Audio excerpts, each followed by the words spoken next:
starting a little bit later than usual. Um, just before we get into today's show, give a big shout out to my sponsor for today's show, and that's Northern Summit Clothing, where you can get great clothes like this cap, t-shirts, jumpers, any outdoor wear you might need. And joining me today, as always, the co-host of the Colts Saturday show. Hi, Octane. How's it going, mate? I'm good. How you doing, man? Yeah, especially after Thursday night, I am very good. Just before we went live, you said to me, nice background. And, I thought I'd bring it up because I like bringing it up when they're wrong. But for those people who didn't know, I think one person out of the entire punditry teams picked the Colts to win. And we shut them up. How good did Thursday night feel? Oh, that was an amazing win. Yeah. Yeah, it certainly was an amazing win. Before we talk about Thursday's game, Lloyd, there is the pressing matter of the Baltimore Ravens game, which we should have won, shouldn't we? Yeah, that game should have swayed our way, but a few stalled out drives in the third quarter really hurt us. I didn't think we played too badly against the Ravens. Like we said, just a few little simple mistakes made. Taylor fumbles. It happens. He's a rookie running back. I expect that from him. Like you said, a few stalled out drives. Also, Philip Rivers doing his best attempt at tackling someone, which was hilarious. But I felt a bit down after that game because, again, the frustration of this team is realistically we should be 8-1. You'd say the Ravens game we sort of wasn't the better team. The Ravens in the end did deserve to win. They played some good football. But do you reckon the record's a fair reflection of where the Colts are at the minute? Definitely not, in my opinion. I think week one was really fluky for a lot of teams. So that's Jacksonville's only win on the whole season. They've lost to a lot less talented teams than we are. So I couldn't agree with that. The Browns game, that was just, I don't know, I guess inconsistency from Philip Rivers. He was under a little bit of pressure. We did have LaRaven Clark. Myles Garrett did his thing over there, but yeah, as of right now, I could agree. I think we should only have one loss. The Ravens is the only team I've seen really outplay us this year. Anyway, that's enough of the Ravens game because Thursday night, and I think the Colts have had 15 Thursday night games, 20 Thursday night games, and 15 of them we've been the away team. But after that dominating performance on Thursday, are we going to start seeing more prime time? I hope so. That's all I can say. We should have had some this year. A lot of teams, or a lot of people coming into this season was like me, and we're aware that the Colts had a really talented roster. So I expected us to be more in the prime time, but I guess other people don't care about Indy as much as we do. But Well, I suppose it's just one of them things. We're not a bandwagon team. We're not a media team. And unless you was watching American football in the late 2000s, or very, very early on when there was the Baltimore Colts, you might not know about the Indianapolis Colts. But if you could try and convince just a neutral fan to pick the Colts, what would you say to them to make them pick them? I would say winning history, heritage.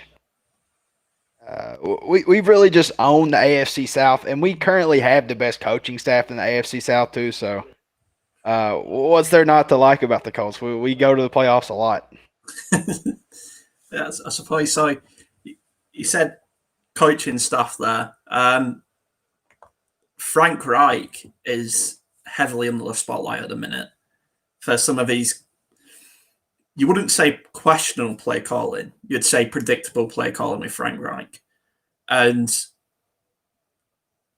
when you start to stall out a little bit and momentum's not going your way, predictable play calling can really hurt you. But then you see it on Thursday, the Titans were a little bit tired, I think, especially their defensive line. And we just said, all right, we're going to run it up your throat. Enjoy that one. Are you a critic of Frank at the minute, or are you sort of like, well, hold on, just hold on the pressure. We got a winning record. And apart from one or two tough games coming up, we could be looking at, a divisional win again against the Titans in a couple of games. I firmly believe in Frank, man. He is hands down one of my favorite coaches. I bring this up a lot, but this is a guy that coached Nick Foles through the playoffs into a Super Bowl win. So you see what he does over there with Nagy in Chicago right now. He's just not he's just not this guy that people try to portray him on Twitter. I feel like I get the predictability stuff, but we're a team that can play vanilla. Like, we have a dominant offensive line. We have a good running back group. We have a quarterback that, gets paid $25 million to keep us on track. He don't do that all the time, but we should be able to play that vanilla style of offense. And we've had a few wins this season where we could, like the Vikings, the Jets. The only issue is against people like the Titans, we don't need to do that. And I could agree. He does deserve a little bit of flack for that because a couple of them goal line plays, man, my God, it made me cringe just a little bit. I was like, dude, let's just do something else other than halfback dive. Yeah, I know we had a bit of a back and forth on Twitter. When I saw he'd taken JT out, who is a renowned power runner, rookie, he's strong, he's got the strength. And okay, I think he put Hines in. I can't remember if it was Hines or Wilkins who he put in. Wilkins, that was it. He's more of a catch out the back and sort of he makes a man miss. Do you reckon the coaching staff saw something that they thought they liked, or do you reckon there's a bit of confidence lacking in Jonathan Taylor at the minute? I think a lot of this issue right now is stemming from our running back coach. He's a firm believer in the doghouse coaching methodology, which is just it's garbage in my opinion. I hate it. Like, a player plays bad, oh, we're putting him on the bench. And Jonathan Taylor is a freak of nature athletically. This guy, 4.39 40-yard dash, 230 pounds. Like, the dude is just strong, fast. He has every physical attribute you need in a running back. And this guy's just like, all right, we draft you high second round, but you're not getting every yard per carry. People are stacking the box. We're just going to quit going to you. I hate that. I hate that ideology. But, if that's what they want to do, I guess he's the coach. But I just disagree with it. Especially when the Colts are running the ball, it's a committed run. 3 tight ends, heavy set, and it's just committed run. And it's our guys are more talented than your guys. For JT, that's hard because he's a rookie and he's used to college level where he could run over people because he was bigger, he was stronger than people. But then you step up to the NFL, and these guys in the NFL are a whole different level of athleticism. Even, the worst player in the league, I'm not saying someone is, but someone has to be, is a whole different athlete to college level. I see Jonathan Taylor getting a lot of heat at the minute from Colts fans on forums, online. A lot of people saying he's a bust. For me, I watch him play and I think this guy's talented, and this guy has the opportunity to go on in his career and make a good impression. And what I think he needs to work on is footballing IQ. Now, he's got great other running backs, like we said. Wilkins is no slouch. Hines, who is having a mental time at the minute, and also Marlon Mack. Unfortunately, he's injured, but he's still a good brain to learn from. Jonathan Taylor, is it better for him maybe just to take a bit of a back seat for now? Just to keep him under wraps. It's a long season. If we make it deep into the playoffs, I'm sure all Colt fans will be happy with that. But do we just keep him under wraps a little bit, keep him fresh? I could see that happening. Like you said, we got a lot of people in that running back core that just know what they're doing. Hines especially. Marlon Mack, he's already been a 1,000-yard rusher. Like, we got people that can coach him up. And I do agree with your assessment there. I really think he needs to work on his running back vision and just know when to hit a hole hard, because that's his big issue. He's either too patient or he just runs straight through the hole and doesn't think twice. Like he hasn't found that middle ground yet, and that's something he's working on. Something he showed improvement since week one, hands down, but he's just not to the point where we need him yet. So, like you said, we should probably keep him fresh. Keep giving him reps, keeping him limited. I understand. A lot of fantasy owners don't like that because a lot of people picked up Jonathan Taylor. That's where I think he's catching the most flack, because I have two friends that actually picked up Jonathan Taylor in their fantasy leagues, and they're just pissed, man. Fantasy football ruins football if you just want to watch it. Somebody said that to me, and I've taken on of it since. And I've not done fantasy football. I've done fantasy soccer, what we have over here. But I think you just watch the game just for numbers rather than enjoying the game. And Titan fans, they can watch that game, and if you're a true fan of football, you watch that game and go, that was a good game of football. That was two great teams. The Titans are in a bit of a slump, but I'm sure they'll get over it soon enough. But that was two great teams, or an example of two great teams going at it. Do you just, even if we would have lost that game, it still would have been a bit sore and we still would have been aching now. But do you enjoy the close games when it's a good football match? Oh, absolutely, man. I've always been of that adage, I'd rather win one close than I'd rather lose one by 50 than win by 100. And there's a reason for that, and it's because if you win by 100, you don't learn anything, man. You just out there stomping on everyone. But if you lose by 50, there's a lot of problems you can address. There's a lot of things you can learn. There's a lot of lessons in there. And that's just a learning thing. Like, if you're asking me if I'd rather win by 100 or lose by 50, yeah, obviously I'm going to win by 100. But, yeah. But when you're talking lessons, talking learning football, stuff like that, that's the adage. Okay. Yeah. Couple players I want to talk about before we move on to other things. And this guy, he's getting paid a lot, but he's also getting a lot of stick. And bench him, get rid of him. He's washed up. He's over the hill. He can't throw it more than 5 yards. He's got a weak arm. But Philip Rivers is on fire. Even in the Ravens game, he didn't have a bad game. We was missing a few people and a few, I say questionable, a few horrendous refereeing calls. Just to say I'm not being biased and I'm not making it up. I do think Michael Pittman should have been done for a pass interference and he wasn't. There were horrendous. Jack Doyle was out. Thankfully, we got the depth in the roster and Mo Ali Cox, but Philip Rivers he's finding his groove, and he's got to be growing on the Colt fan base. Do you think? Because he's definitely growing on me.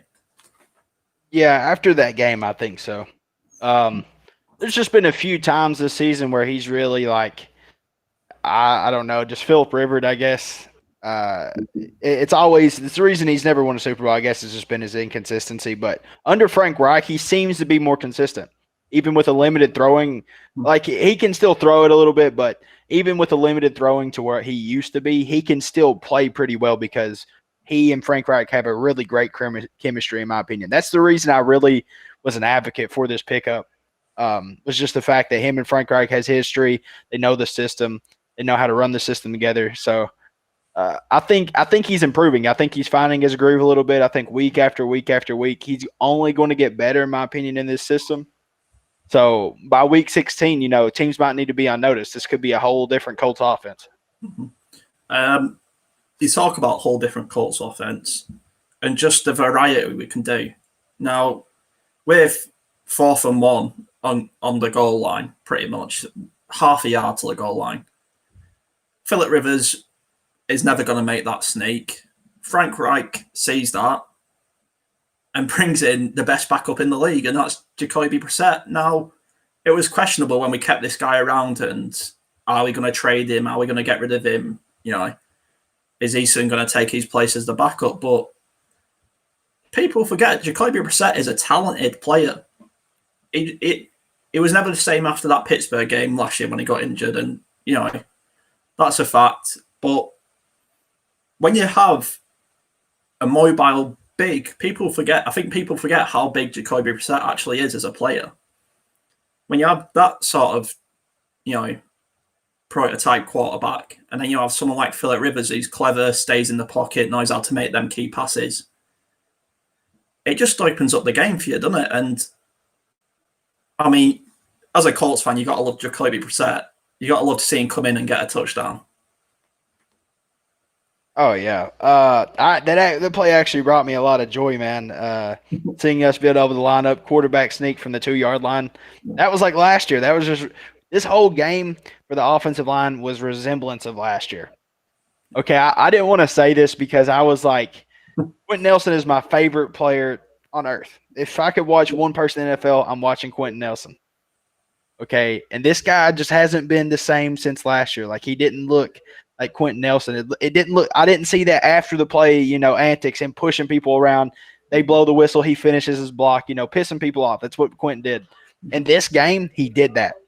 He did that. That's the first time this season I've seen him do it. It looked like there's a fire under him. Like, he wanted to win so bad that he would do whatever cost. And he beat Jeffrey Simmons play after play after play. They quit lining Jeffrey Simmons up in the fourth quarter over Quentin Nelson because he kept beating him. I swear that I didn't see a rep against them in the fourth quarter. It was great, man. It really was great. I was so happy to see that.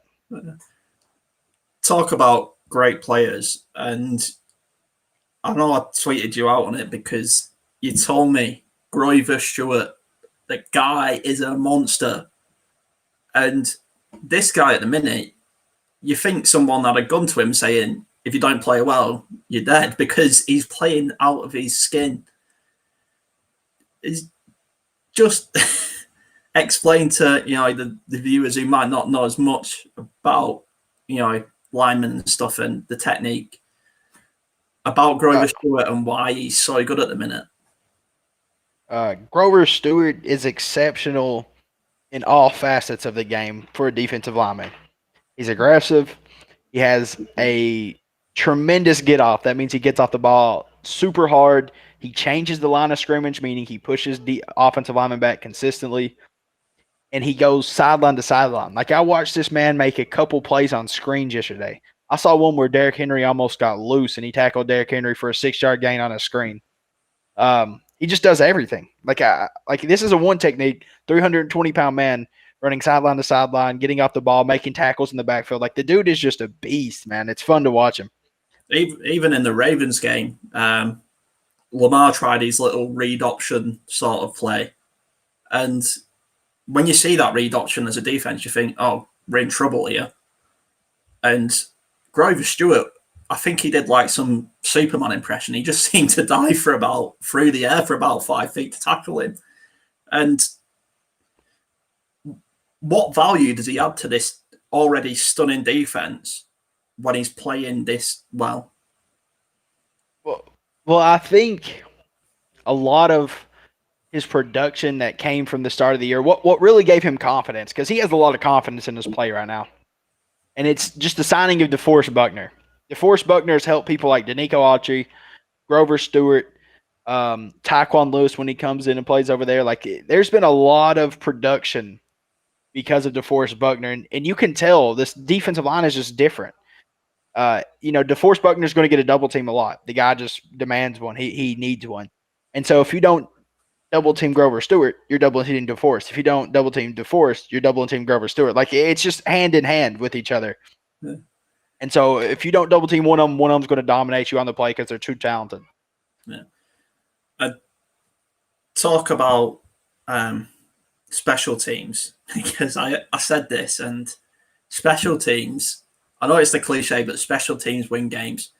And people feel, coaches say that just to make special teams feel like they're a part of the team.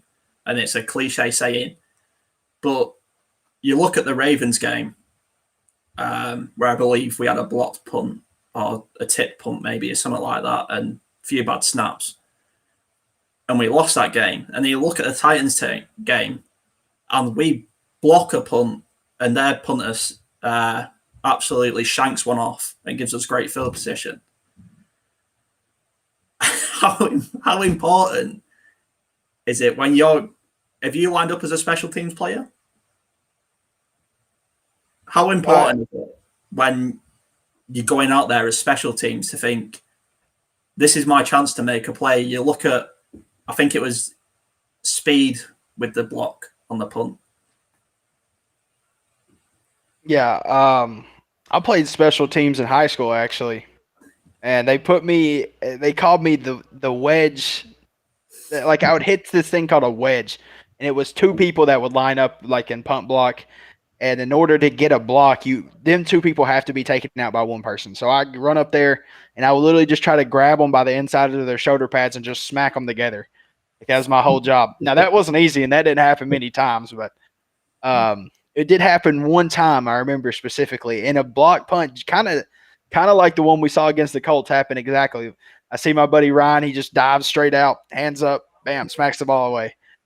And it's hype, man. It really is. And the thing that really surprised me, I heard that their punter 2 days before this game was actually delivering FedEx like packages. Like they just pulled this guy off the street, man, and put him back there, dude. So you're telling me Mike Vrabel has just walked out there and gone, "Can you kick a football?" And this guy's gone, "Maybe, I've been doing it with everyone's parcels I deliver." And he's gone, "Yeah, go on, there you go. Try it." Man, one of the best special teams units out there. Go on, try it. I don't know what they were thinking. Apparently the guy played for University of Texas, but he showed up in his FedEx uniform to take the COVID test the first time and fill out the paperwork.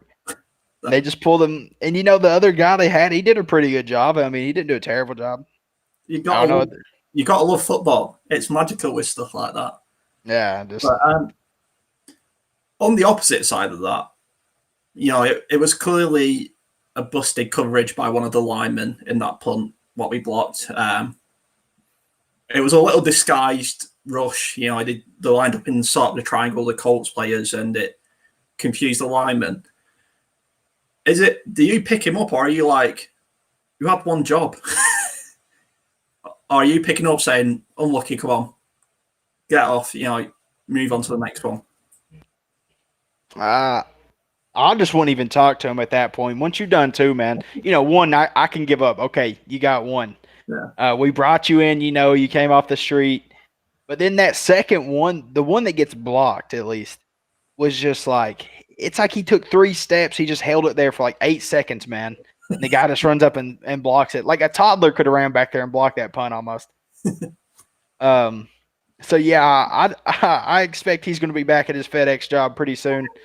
I haven't heard any word on that, but I'd almost bet my next paycheck. Talk about punters. We only saw Rigoberto punt once, I think it was. But is this sort of his talent going to waste? Because he's a very good punter, Rigoberto. I know Pat McAfee talks him up a lot, and to fill them shoes of Pat is a hard thing to do. I get the 4th and 1 statistically going for it. It's not really a loss, but what's the point of having a punter at the minute if we're Colts fans? Might as well just get Jacob Eason to punt as a third QB. Yeah, I think he only punted one time last night. That was in the 4th quarter at the 3-minute mark when we were just running the ball, running the clock out. Yeah. Our offense has been, we've had horrible red zone struggles, but like we just moved the ball so efficiently. Like against every team, we can get the ball down there. Just scoring. That's the issue, scoring. Against the Ravens, we were about to score on that last drive. Time ran out. Like that game was a lot closer than people, and people were saying that too. They're not just saying, "Oh, Ravens are so much better than the Colts." They're like, "Yeah, that Colts game was really close with the Ravens." 24-10 doesn't tell the story, and that's true. I think Philip Rivers, what he's done so far this season, except in a couple instances, has done exactly what I want him to do. That's come in, keep the ball rolling on third down. So third and short, third and medium. He's getting the ball there. He's getting the first downs. He's done that pretty consistently this season. Our run game struggled. That's an issue, and that's because I think teams figure out this offense. Because last year, Marlon Mack only faced a stack box about 12.5% of the time. This year, Jonathan Taylor's faced one 28% of the time. So they give him a lot of respect, man. They're like, all right, we know what you all do. You're not doing it this year. Teams like to get in that cover one, roll that safety down. That's actually what the Titans did the whole game, and Philip Rivers tore it up. That's what the Lions did the whole game. Philip Rivers tore that cover one up. They like getting into that nickel cover one playing man coverage, and Philip Rivers beats man coverage. So that's something I love to see. Talking about, so can you just explain for viewers who are not so big on football or not watched a lot of football yet, what a stacked box is? Because, it sounds like a meal deal at KFC or something. Yeah, I got you. Okay, so stack box is there's a something called the box in football, and that's where your front five offensive linemen and your defensive linemen and linebackers are. And so on a typical play, say you have a 2 tight end set, so that's 5 offensive linemen, 2 tight ends on each side of the tackles. That's a 7-man front. You're going to see a 4-3 typically. And whenever they stack the box, that means they're going to roll an extra man down to that box to play the run. They're giving you a lot of respect in the run game. Now, that hurts them in the pass game, obviously, because only got 3 people defending, and most likely they're going to be in man coverage. And so, you're picking your poison at that point. But against the Colts, they have an elite offensive line. You kind of have to. If you don't respect their offensive line, they're going to gas you. And all season, every team we played is just rolling a man down, rolling a man down, rolling a man down. They don't care about passing. They don't care about these deep bombs. We're not hitting deep bombs. We're just playing that intermediate passing game. And then, like Tom Brady did at the Patriots, intermediate passing game, hand the ball off, power run. That's our offense. That's like explained. Now, T.Y. Hilton is someone who a lot of people will say he's done. He's not having a great year as of yet. He's still got a long way to go in this year. But you look at the Ravens game when we missed him, and we missed him big. And it's not because he catches 15 passes a game and gets 3 touchdowns every game. That's not his job. What his job is getting the attention of the defense. And you just saw T.Y. Hilton, what it opened up for other players like Harris, who's shining at the minute. Zach Pascal, who's done a wonderful job. And with Michael Pittman back, this is a pretty scary wide receiver core. It's gone from nothing to, oh, hold on a minute, the Colts can pass the ball. What what do you think about T.Y.? Is he going to play this year as a team player, attract the coverage, attract the men, attract the defense? Or does he need to go and play for his contract? Yeah, I'm actually I'm actually doing a video for the Bring the Juice guys today at some point, and I have a couple plays on here where T.Y. Hilton actually opens up the pass game for Michael Pittman. I'm going to point that out too. I'm going to say having T.Y. Hilton back is a pretty big bonus because T.Y. Hilton is used as that speed guy. He's the guy that's going to stretch this defense, going to get them safeties creeping back. And what he does is they have T.Y. Hilton. They have a snugs formation, so they have 2 tight ends on the line, and they have the receivers lined up on just right outside of the tight end. So it's really close formation. And they send T.Y. Hilton on the left side on a streak, and then they cross Pittman, and he gets a 30-yard gain because both the safeties are dropped all the way back, and Pittman's just sitting there uncovered because they're respecting T.Y. Hilton's speed. There's one play that stuck out against the Titans, and I don't know if you saw it, and it was exactly the play you just described. Michael Pittman crossed, T.Y. Hilton streaked, I think it was. Philip Rivers did the easy thing, chose the open man in Michael Pittman, and I think it was like a 30-yard play. But if you go back and watch that, T.Y. Hilton was open for a touchdown. No, when a quarterback's playing and he's choosing his passes, obviously he has 3 seconds, 4 seconds maximum, unless the offensive line do a great job, and then that's when you see you start getting a bit longer. But why did Philip Rivers not go for the touchdown? Is it because he saw something he didn't like? Did he see a safety moving over, or did he just think, open man, take the yards? Yeah, big game. Philip Rivers is an 8-time Pro Bowler for a reason. He knows stuff like that. Yeah. Even Philip Rivers, who can be chancy, take chances here and there, whenever he knows he can get a big gain and this is a big game, it's time to, play smart, play conservative, do what I'm supposed to do. He does that. And I think that's a pretty good example of him just hitting Pittman, taking his yards, and living to fight another day. Yeah. Is that the different, is you've got great quarterbacks and then you got Hall of Fame quarterbacks. Is that the difference in level, just the thinking ability? Because let's be honest, things in the NFL happen at 100 miles per hour when you're watching it. So when you're playing it, you have to, as a quarterback, you have to go through your first, second, third, fourth, fifth read. And this is before you got someone like Khalil Mack or Grover Stewart charging down your throat. Is that the difference in level? Yeah, absolutely. There's certain quarterbacks that have certain pedigrees in the NFL. And when you think of the greatest quarterbacks ever, there's a couple of them playing right now, and that's people like Tom Brady, Drew Brees, people of that aspect. And I almost want to throw Philip Rivers in there, but he's going to be a first ballot Hall of Famer, hands down. 5th passing yards, over 400 touchdowns. I mean, the guy's balled out his whole career. It's been super unfortunate that he doesn't have a Super Bowl ring because of it, because he's knocked Peyton Manning out of the contention of a few Super Bowls over there at the Chargers. It's not like his career is just winless, but you can tell when a quarterback can read a defense. Mm-hmm. And yesterday, you could tell that Philip Rivers knew what was happening because he had a average pocket timing of 1.9 seconds. So he was dropping back, throwing. He knew where to go. He knew the matchups. He knew everything. And that's something I do admire about Philip Rivers. And that's something I think he'll pass down to Jacob Eason, hopefully, so Jacob Eason can take over. Right. Time to get into who's hot, who's not. I've got a couple of names, but I'll let you go first. Who's hot, who's not?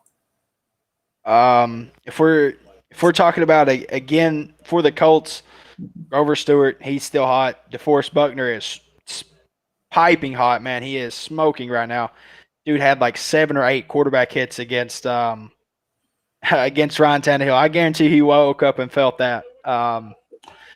Julian Blackmon had a really good game. Tyquan Lewis had an exceptional game yet again. Darius Leonard had a really good game, 9 tackles, did a really good job in coverage too. Now, if we're talking about who's not, Anthony Walker's kind of a liability right now. Unfortunately, I like Anthony Walker. I think he has a really good edge to his game, but in pass coverage, he's just not doing his thing. Rocky Ya-Sin's kind of underperforming like he should be. He's not playing terrible. He hasn't gave up a touchdown since week 4 of 2019, so – I mean, nothing catastrophic, so I'm fine with it. As long as you're not just catastrophic error, you're letting stuff go by you left and right. I don't care. But still, he's still having a little bit of a slump. He needs to speed up just a little bit. He's kind of slow compared to receivers, in my opinion, of course. Michael Pittman is smoking hot. The guy just came off the biggest game of his career so far. That's about it when I think. Nyheim Hines. Yeah, hold on. Don't let me forget him. Nyheim Hines is killing it right now, man. I was hoping you missed that one. I wanted to get you on that one. But, just to pick out a few of them players. Yeah, Anthony Walker didn't have a great game. But you still expect him to come back and come back hard. Julian Blackmon, what a stud. and what a stand-in replacement at the minute. I mean, he's a different player to Malik Hooker, but with Julian Blackman, you know, a lot of people are starting to whisper Defensive Rookie of the Year. Now, that's a big conversation and one that I'm not willing to discuss on this show until later on. But what is it about, you know, Colts and drafting small, strong, free safeties and making them an amazing player? For those who don't know, Bob Sanders, what a player. But Julian Blackman, what is it about him that the league just hasn't seen coming? And the second part to that question, did you see, I think Derrick Henry tried a little swing pass. He received a little swing pass, and Blackman just booted him for a loss. Yeah, it looked like he was shot out of a cannon, man. I think what people really mess up with Julian Blackman is they just forget like what kind of athlete he was in college. The reason he dropped to a third round was because of injury. The guy was projected to go first round. He was actually projected to be the best safety in the draft, or better than guys like Jeremy Chin. He was higher than them pre-injury. So then he gets injured. His draft stock drops. He played for Utah, and he was a corner. He transitioned to safety. He showed a lot of flash of talent at safety. Then he gets injured before he really gets to show a full season. So that's why people were hesitant on him. And he came into the draft. He's like, I want to be a safety. I don't want to be a corner. I want to stay at safety. And so people were like, well, we're not going to draft you then. Chris Ballard saw it. He picks him up, and this guy is absolutely balling out. I'm loving it. Unfortunately, Malik Hooker has to go. I wish we could keep Malik Hooker. And this conversation always goes hand in hand with each other, because seeing Julian Blackman play as good as he does leaves a little bit of a bad taste in my mouth, just because I know Malik Hooker is going to get dropped because of it. Now, if we could keep him, move Julian Blackman to that corner spot maybe, or move Hooker over to strong safety, something like that, because Hooker is super talented. If he goes somewhere else and he gets healthy, the guy's going to ball. He is one of the best safeties in the league. He has been when he's on the field. But still yet, when you're talking about Rookie of the Year, though, with Julian Blackman, I could see it happening. Truly, I can. Guys like Jeremy Chin are balling for the Panthers. That guy has like 50, 60 tackles. He's playing great. But other than that, I could see him being Defensive Rookie of the Year. And I think generally, I've not seen this for a long time, especially from a Colts team, is the Titans look beat up. In the end, the Titans look beat. Derrick Henry looked knackered. Derrick Henry didn't want to go back on the field. I'm not having that was save him. He didn't want to face Darius Leonard and Blackman and Walker and Grover Stewart. I don't care what anyone says, And the Titans came in with a game plan of, okay, we're going to make you think that we're going to run with Derrick Henry. We're not. We're going to play action. And that works for a drive. But as soon as we saw that, we went, well, okay, then go for the passes, because you're not passing past Xavier Rhodes and Kenny Moore and others. And then they had to sort of revert back to the run. And when they did revert back to the run, the defense was ready and the defense was hungry. And he still got a lot of yards, Derrick Henry. But I think that's because we was like, that was like, okay, you run onto us, but our tackling's that amazing. And we're really accurate with our tackling, so we're not scared if you run onto us. Did you see it as a coaching change, an adjustable? Yeah, the thing about Derrick Henry to me last night was just the fact that he was only getting like 2 yards of play. Now, he ended up having 100 yards, but he had 3 or 4 big plays. He had 3 or 4 big chunk plays.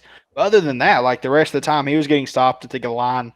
He had 15 carries where he just didn't do anything. Nothing. And that's not a recipe for success, especially if you're the Titans. Your whole game is reliant on play action. If Derrick Henry's just getting stopped every time, you can't do anything. That's just how it is. Tannehill feeds off Derrick Henry. He feeds off teams having to absolutely sell out for the run. And the thing about the Colts is We got two interior guys that make it to where our linebackers don't have to absolutely sell out for the run. They can play both. And I think we're a really good matchup for them because Tennessee's defense isn't good. They don't have a Dory Jackson. Darius Byrd is having a down year at safety. Like, he has a lot of tackles, no interceptions, though. He's not playing great. I was really confident in this game. I thought this was a good game for us. Yeah. And, we like to, well, especially me, I like to talk about Matt Eberflus because I like watching the defensive side of the ball at the minute for the Colts. Who doesn't? And, the guy has constantly proved me wrong. And I wouldn't say I worked out his system.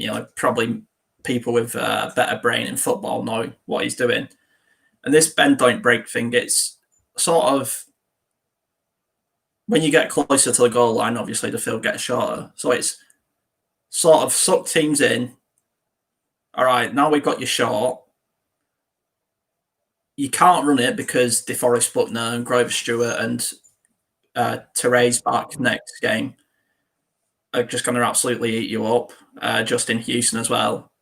And you're going to try and pass it against Xavier Rhodes and Rock Ya-Sin and Kenny Moore? I don't think so.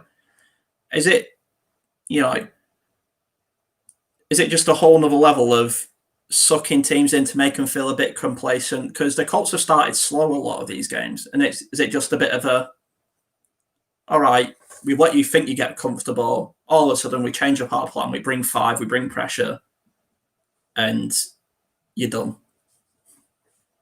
Yeah, it's something I like to do is blame first drive, stuff like that on scripts. Any team can script the first drive. So it don't matter if you're the Jets. Jets will come out against pretty much any team. They did against Kansas City. They came out and had a really good first drive. And that's because they've looked at their film. They know what they're going to do. Any coach can do it, and they can just scheme up a game plan. They'll be like, all right, this will work for sure first drive. They'll adjust to this next drive. We can't do this, but we can do this first drive for sure. That's something they did. We came out, we played heavy against the run, play action, touchdown. Okay. Next time we come out, we play a little bit more conservative. We don't play the run completely. We get a stop. Or no, do we get a stop or do we get it? Yeah, we stop them in the goal or because the red zone. Yeah. Right. Yeah. And so, it's just adjustments. It's adjustments. What Eberflus does is just, in my opinion, he makes really good adjustments. And, he just plays his stock, zone coverage kind of scheme. He doesn't blitz much.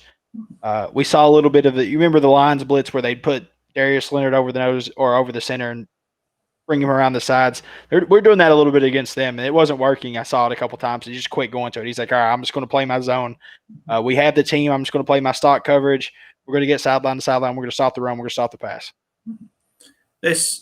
Now, correct me if I'm wrong, and I've not got it right because I don't know everything, but it's sort of reminiscent of a Tony Dungy Tampa 2 hybrid sort of defense. Is that how? Yeah? Yeah, I agree. Yeah. And for those who don't know, Tony Dungy won the Super Bowl with the Colts. Did he win a Super Bowl with Tampa Bay as well? Was it? Maybe if he was coaching in 94, yes. I don't remember if he coached for them in 94, though. A distinguished coach, but he was mainly known for his defensive duties and his defensive mind of football. And he didn't invent the wheel, but he reinvented the wheel when it come to getting that middle linebacker just to drop back a little bit, just to spread his men out. And it's sort of, you could say it changed the game and has probably influenced a lot of teams over the years. Yeah, absolutely. The Tampa 2 was revolutionary. Yeah. And why we run the Tampa 2 he did play 13 years for the Buccaneers, so I think he did win a Super Bowl with them. Coming to the Colts, win a Super Bowl with Peyton Manning. Mm-hmm. So he's a distinguished guy, like you said. He knows what he's doing. His defensive paralysis, speaks volumes of itself. Mm-hmm. He's really a great coach because of the Tampa 2 scheme, like you said. It's good, especially for our personnel. We have an elite defensive tackle. We have 2 really good defensive tackles. Grover Stewart, I wouldn't call him elite yet, but DeForest Buckner, definitely. Guy's a beast.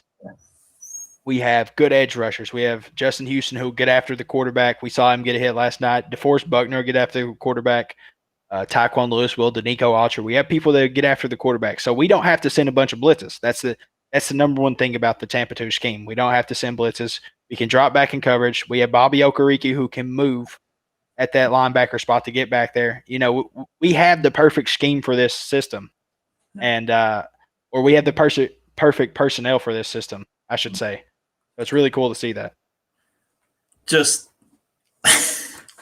Bobby Okereke, and to channel my inner Pat McAfee, Okereke.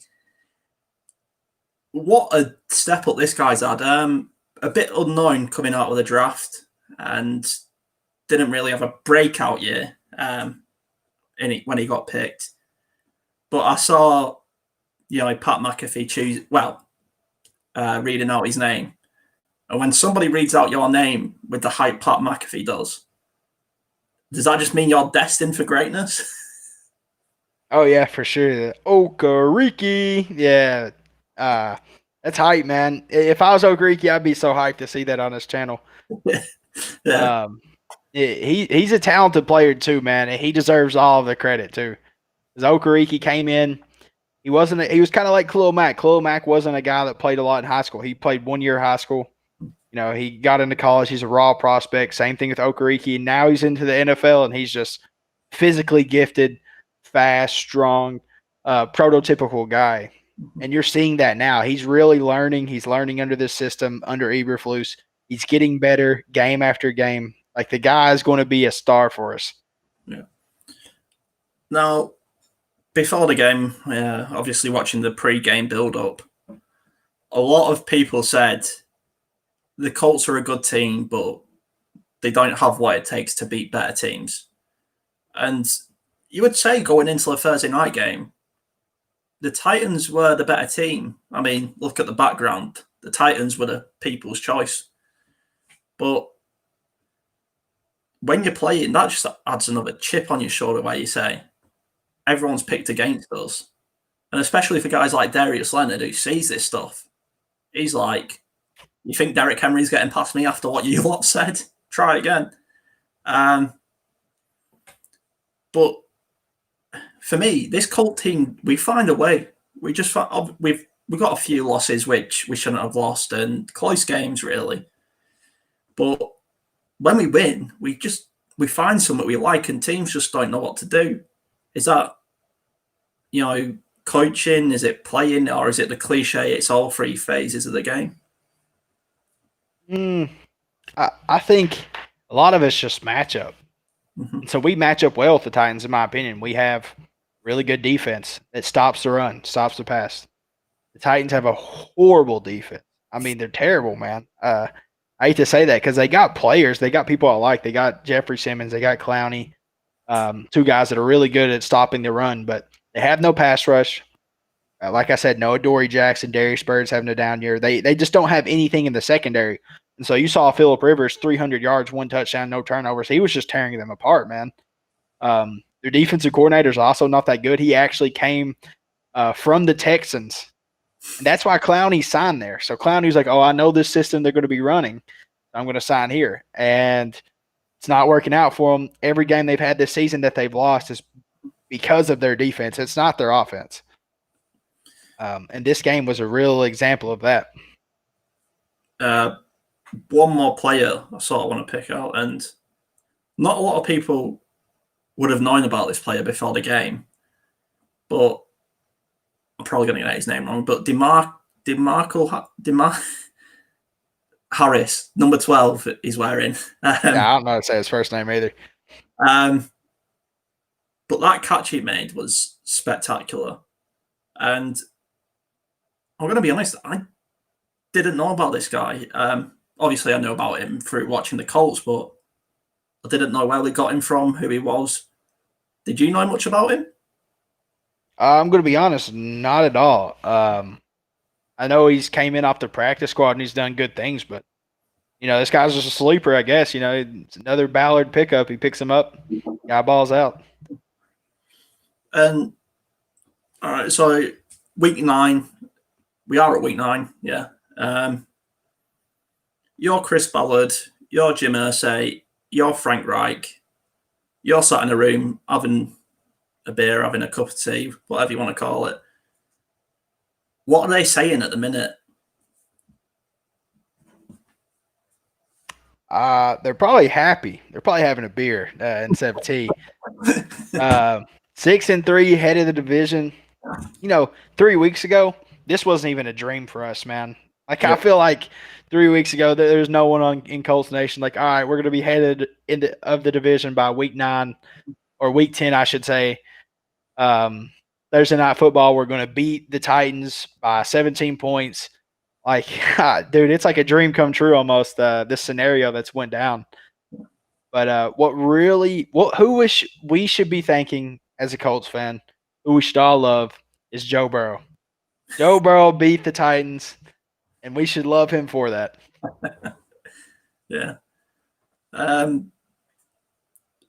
Just it's a good feeling at the minute to be a Colts fan. I know you see it all the time. Phillip Rivers is done. This player's done. This player's not as good as we thought he was.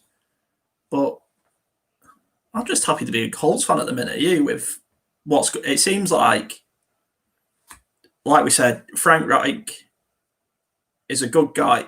Play calling he could work on. That's but that will come with experience as head coach. He's only been offensive coordinators and assistant coaches. That will come with experience and learning. Matt Eberflus has proved me wrong so many times that I actually like the guy. Jim Irsay seems to be one of the better owners at the minute. And Chris Ballard can spot talent like a needle in a haystack. Is this, and I don't want to get ahead of myself, but is this the start of a franchise?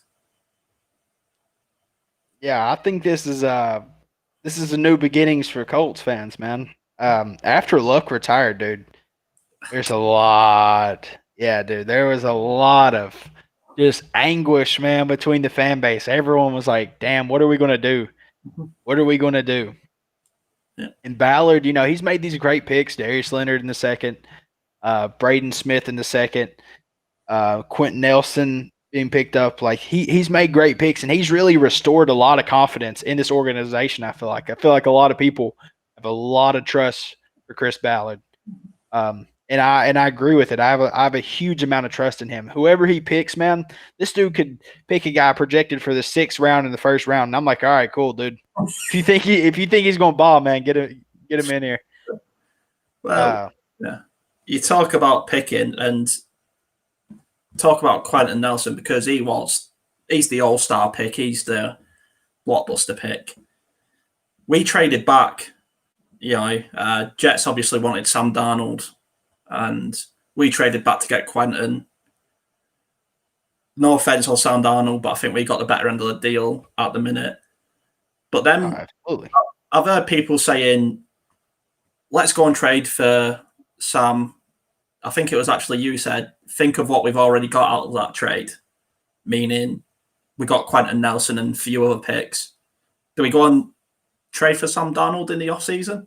We get Sam Darnold back. That's just chess, man. The Jets are playing checkers. Ballard's over here playing chess. Yeah.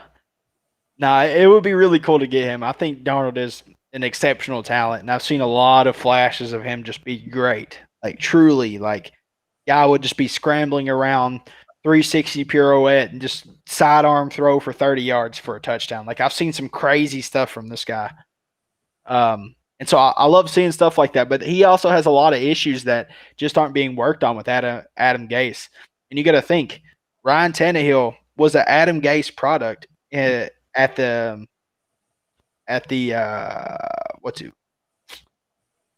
Dolphins. So at the Dolphins, Adam Gase brings Ryan Tannehill in. Tannehill doesn't do anything. Dolphins release him. They're like, oh, Tannehill's not good. Tannehill goes to the Titans. Dude's having an MVP season. He's 12-5 since taking over. He has like 110 QBR since taking over in the last 17 games. The guy's just good. He's talented. And that's something Adam Gase couldn't get out of him. Now we're seeing the same thing with Sam Darnold. Is this going to be the result? Sam Darnold comes to the Colts, Frank Reich, He balls out. That's what I'm hoping. If we could get him, I'd be ecstatic. I mean, if we get him, it's got to be the deal of the century, especially if we get him for a decent price. But that's not me writing off our current quarterback locker room, because you look at that and Philip Rivers, like we say, okay, he's coming to the end of his career, but he's still a veteran and he's still proved it in some of these games that he has got what it takes. Jacoby Brissett, great backup, was a good starter, wasn't a great starter, but still the potential's there with him. He's still got a few years where we think, okay, this guy's a really good quarterback.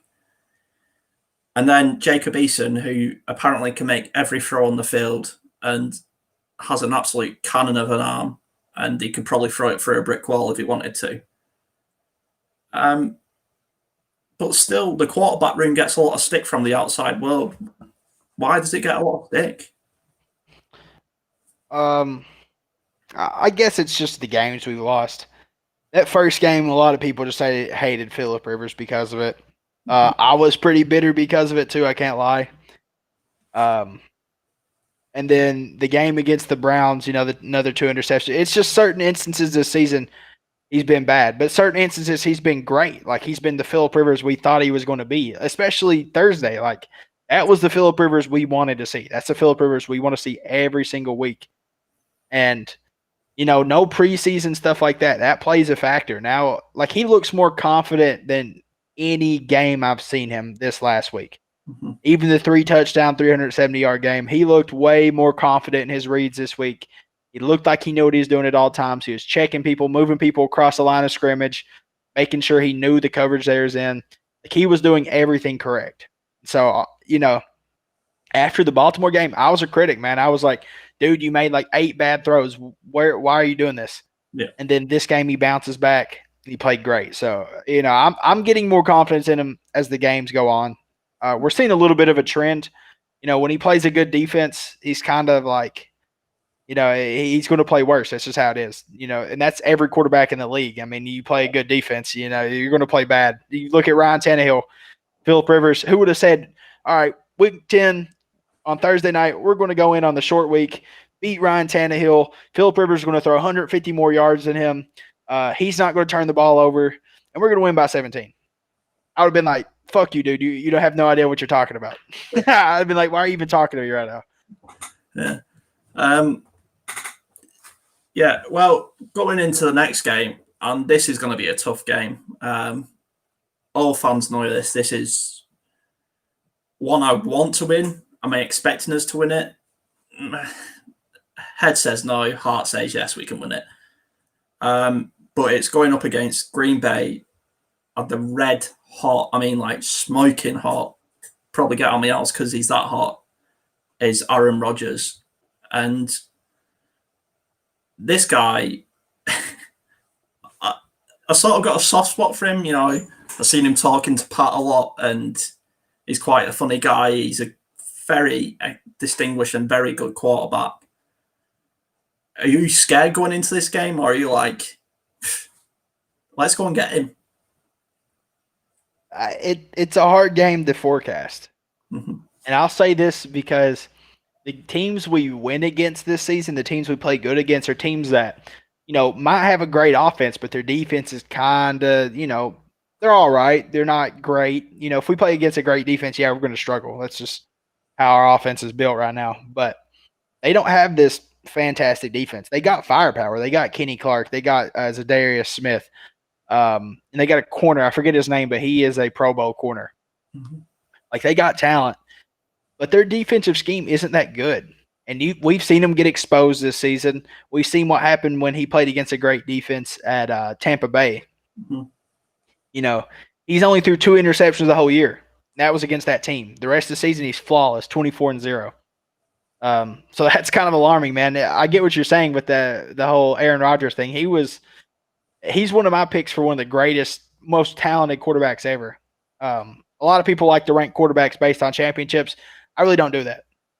I'll acknowledge that Tom Brady is like is probably the greatest decision maker ever, I guess. But like most talented quarterback, not even close. Aaron Rodgers is more talented in my opinion. He has a better arm, more mobile. You see his stats, like they prove it. Peyton Manning, in my opinion, dude has a computer chip of a brain. If he had any kind of defense like Tom Brady did for 20 years, the dude would have 5 championships just like him. Just circumstances happen, I suppose. We're talking about the greatest quarterbacks now. I don't even know how we got on that topic, but yeah. Yeah. All right.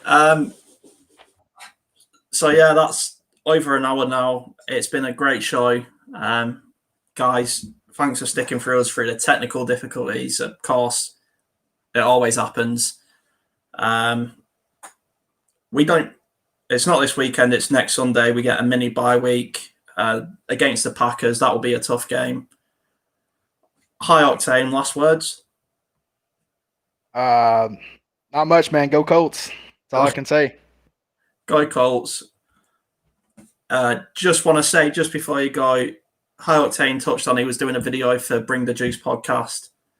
Go and check them out. They're very intelligent guys and they love football and they love Colts, which is even better. Thanks for watching.